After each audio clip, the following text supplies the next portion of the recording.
எல்லாருக்கும் good evening. And உங்களுடைய கைத்தட்டல்கள், உங்களுடைய பாராட்டுகள் எல்லாத்துக்குமே நன்றி. இங்கே இருக்க எல்லார் சார்பாகவுமே சேர்த்து சொல்லிக்கிறேன். ஏன்னா ஒவ்வொரு முறை நீங்கள் கைத்தட்டும் பொழுதும் அதுதான் பெரிய உற்சாகம். நம்ம லைஃப்பில் ஏதோ வேறு இதெல்லாம் செய்யும் பொழுதும் இல்லை, அது கிடைக்கிற முதல் அங்கீகாரம் எங்கேயாவது நமக்கு பரிச்சயம் இல்லாத ஒருத்தரை பார்க்கும் பொழுது அந்த இடத்துலேருந்து வர்ற அந்த கரகோஷம் தான். நான் உண்மையிலே இந்த கிளாப்ஸ் அதுக்கு அடிக்ட் ஆகி தான் சினிமாக்குள்ளே வந்தேன். அப்படி ஒவ்வொரு இடத்துலையும் எனக்கு கைத்தட்டி எனக்கு நம்பிக்கையும் உற்சாகத்தையும் கொடுத்துருக்குற எல்லாருக்கும் பெரிய பெரிய பெரிய நன்றி.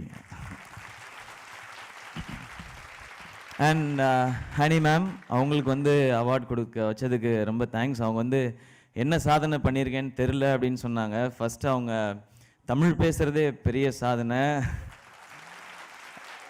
ஏன்னா இன்றைக்கி வந்து வாட்ஸ்அப்பில் ஒரு குரூப் வச்சுட்டு வாட்ஸ்அப் டூட், வாட்ஸ்அப் பேப் அப்படின்னு கேட்டுட்டு இருக்கோம் நம்ம எல்லாருமே. பட் அவங்க வந்து இன்னும் தமிழை பேசி அது வேறுன்னு சொல்கிறாங்க. அண்ட் அதை தாண்டி இன்னொரு பெரிய சாதனை, அழகாக புடவை கட்டிட்டு வந்தது. அவங்க சொன்னாங்க இந்த கூத்து கலையை கற்றுக்கணும் அப்படின்னு சொல்லி முதல்ல அவங்கள்ட்ட இருந்து தமிழ் பேசுகிறத கற்றுக்கணும்னு நினைக்கிறேன். அதாவது தமிழ் பேசுகிறது என்னென்னா அதை தைரியமாக சந்தோஷமாக என்னுடைய மொழி அப்படின்னு உணர்ந்து எல்லாரும் முன்னாடியும் பேசுகிறது அப்படிங்கிறத ஃபஸ்ட்டு கற்றுக்கணும்னு நினைக்கிறேன் உங்கள்கிட்ட இருந்து நிறைய பேர். ஏன்னா நாங்கள் நடிக்கும்போது தெரியும் இல்லையா, வேறு ஊர்லேருந்து வந்து தமிழ் பேச முயற்சி செய்கிறதே பெரிய விஷயம் தான். எங்களுக்கு வந்து சுஹாசினி மேம் காலகட்டத்தில் இருந்த மாதிரி ஹீரோயின்ஸ் இல்லை. எல்லா லாங்குவேஜும் நல்லா தெரிஞ்சு அண்ட் நிறைய பேர்லாம் இல்லை. இன்றைக்கி வரவங்க பாதி பேர் ஆக்ஷன்னு சொன்னாலே எனக்கு தமிழ் தெரியாது அப்படின்னா, அது தமிழ் இல்லைங்க, இங்கிலீஷுங்க, அதனால் புரிஞ்சுக்கமா அதை அப்படின்னா, ஓ ஓகே ஓகே ஓகே அந்த மாதிரி இதில் தான் நாங்கள் ஒர்க் பண்ணிகிட்டு இருக்கிறோம்.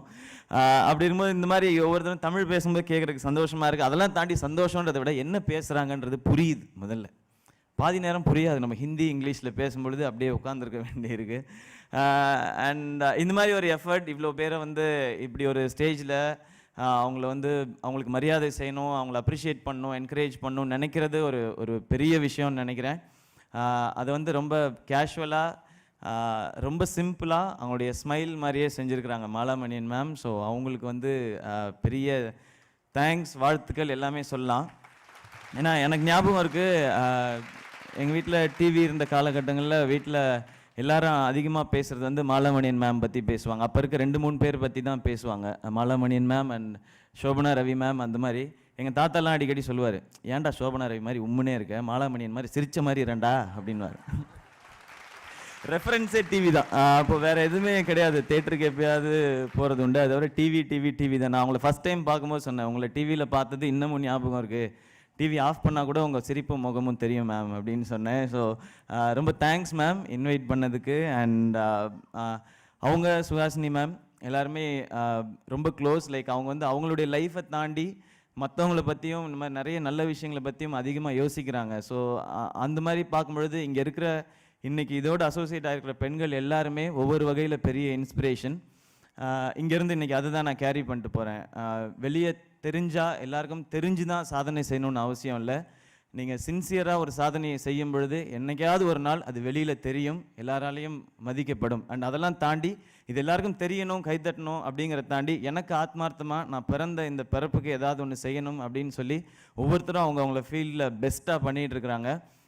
அப்படி பார்க்கும்பொழுது இங்கே இருக்கிற ஒவ்வொருத்தரும் எல்லாருக்குமே இன்ஸ்பிரேஷன். அடுத்து வர ஜென்ரேஷனுக்காக இருக்கட்டும், இல்லை நாங்கள் லைஃப்பை வாழ்ந்து முடிச்சிட்டோம்னு நினச்சாலுமே மீதி இருக்கிற லைஃப்பில் என்ன செய்யணும்னு நினைக்கிறவங்களா இருக்கட்டும், எல்லாத்துக்குமே பெரிய இன்ஸ்பிரேஷன். நான் அதை தான் கேரி பண்ணிக்கிறேன். ஏன்னா எனக்கு என்னுடைய 16 வயசுக்கு மேலே என்னுடைய மொத்த வாழ்க்கையுமே பெண்களை சுற்றி தான் இருந்திருக்கு. அப்பா எஸ்பெஷலி இறந்த பிறகு அம்மா, அக்கா, அதுக்கப்புறம் என்னுடைய ஒய்ஃப், இப்போ என்னோடய பொண்ணு அப்படின்னு சொல்லி இவங்க 4 பேரை சுற்றி தான் இருந்திருக்கு. ஆண்கள் ஒரு விஷயம் செய்யும் பொழுது அதை நம்ம கைத்தட்டி பாராட்டிடுவோம்.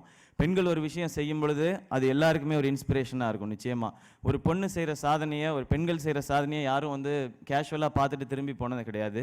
அப்படி பெண்களால் மட்டும்தான் ஒருத்தரை இன்ஸ்பயர் பண்ணி லைஃப்பை சேஞ்ச் பண்ண முடியும்னு நினைக்கிறேன். அதை நான் லைஃப்பில் உணர்ந்திருக்கேன்.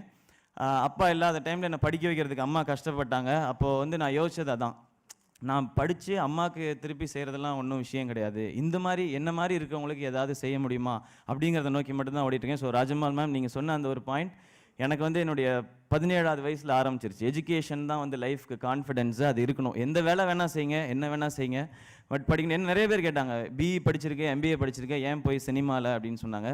படிப்புக்கும் நம்ம செய்கிற வேலைக்கும் சம்மந்தமே இல்லை. படிப்புலேருந்து கற்றுக்க போகிறது வந்து அது என்ன சொல்லி கொடுத்துச்சு, அடுத்தவங்கள்ட்ட எப்படி பேசணும் பழகணும் அப்படிங்கிறது தான். அந்த வகையில் பார்க்கும்பொழுது இன்றைக்கி இந்த இண்டஸ்ட்ரியில் எனக்கு எஜுகேஷன் பெரிய லெவலில் ஹெல்ப் பண்ணுது, கான்ஃபிடென்ஸ் கொடுக்குது. ஸோ அந்த மாதிரி பெண்கள்கிட்ட இருந்து இன்ஸ்பயர் ஆயிருக்கேன். அதுக்கு இன்னொரு பாயிண்ட்டும் சொல்லிடுறேன். நான் அம்மா கூட முக்கியமான காலகட்டத்தில் வளர்ந்ததுனால, அவங்களுடைய கண்காணிப்போடு வளர்ந்ததுனால நான் இன்றைக்கி வரைக்கும் ஸ்மோக் பண்ணது கிடையாது, ட்ரிங்க் பண்ணது கிடையாது, இனிமேல் பண்ணவும் மாட்டேன்.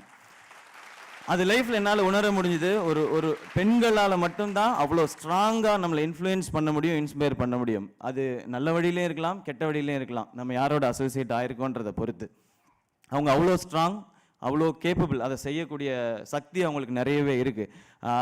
அப்படி ஒவ்வொரு வீட்லேயும் ஒவ்வொரு குழந்தையும் இல்லை அவங்களுடைய பிள்ளைங்களையோ ஃபேமிலி மெம்பர்ஸையோ அவங்க லைஃப்பில் அவங்களுடைய தேவைகள்லாம் மீறி அடுத்த கட்டத்துக்கு கூட்டிகிட்டு போகணுன்னு நினைக்கிற எல்லா பெண்களையும் பெண்கள் தினம் அன்னைக்கு மட்டும் அப்படின்னு இல்லாமல் வாழ போகிற ஒவ்வொரு நாள்லேயும் நினச்சோம் அப்படின்னு சொன்னால் டெல்லியில் நடக்கிற ரேப் மாதிரியான விஷயங்கள் உலகத்தில் எங்கேயுமே நடக்காதுன்னு நினைக்கிறேன். ஸோ நான் எனக்கு அடுத்து வரப்போகிறவங்களுக்கு, எனக்கு ஒரு பொண்ணு பிறந்திருக்கா, அடுத்து ஒரு பையன் பிறந்தால் நான் சொல்லிக் கொடுக்க போகிறது வந்து ஃபர்ஸ்ட் திங், நீ படி, இல்லை கலெக்டராகவோ டாக்டராகன்றது இல்லை, பெண்களை மதிக்க கற்றுக்கோ அப்படிங்கிறது மட்டும்தான். அது மைண்டில் ஓடிட்டே இருக்கு, அதை தொடர்ந்து செய்வேன். ஸோ எனக்கு இன்னொரு ஆசை, இவங்க எல்லாரையும் பெரிய இன்ஸ்பிரேஷன் எடுத்துகிட்டு என்னோட பொண்ணும் நாளைக்கு ஏதாவது ஒன்று செய்யணும் அப்படிங்கிறதான். எனக்கு எதுவும் செய்வேன்னா அந்த பெண்கள் அப்படிங்கிற ஒரு அந்த பேருக்காக ஏதாவது ஒரு செய்யணுன்ற ஆசை. கொஞ்சம் வளர்ந்த பிறகு இன்னைக்கு நடந்த ஃபங்க்ஷன் எல்லாம் நான் சொல்லி காட்டுவேன். இந்த மாதிரி இவ்வளோ பேரை மீட் பண்ணேன், அவங்க பாரு லைஃப்பில் அவங்களுக்கு ஆப்பர்ச்சுனிட்டிஸ் இல்லாத இடங்கள்லாம் போய் அவங்க தன்னுடைய சாதனைகளை பண்ணிகிட்டு இருக்காங்க. இந்த மாதிரி விஷயங்களை தேடி தேடி பிடிச்சி செய்யின்னு சொல்லி, ஸோ உங்களோட ஆசீர்வாதோடு நடக்கும்னு நம்புகிறேன். அண்ட் திரும்பவும் மாலாமணியன் மேம் எல்லாருக்கும் பெரிய தேங்க்ஸ் இந்த மேடையில் நிற்க வச்சதுக்கு. இன்றைக்கி நாள் இன்னொரு நாளாக அப்படின்னு நகராமல் லைஃப்பில் ஒரு முக்கியமான நாளாக மாற்றினதுக்கு இவங்க எல்லாருக்கும் பெரிய நன்றி. அண்ட் உங்களுக்கும் பெரிய நன்றி. வணக்கம்.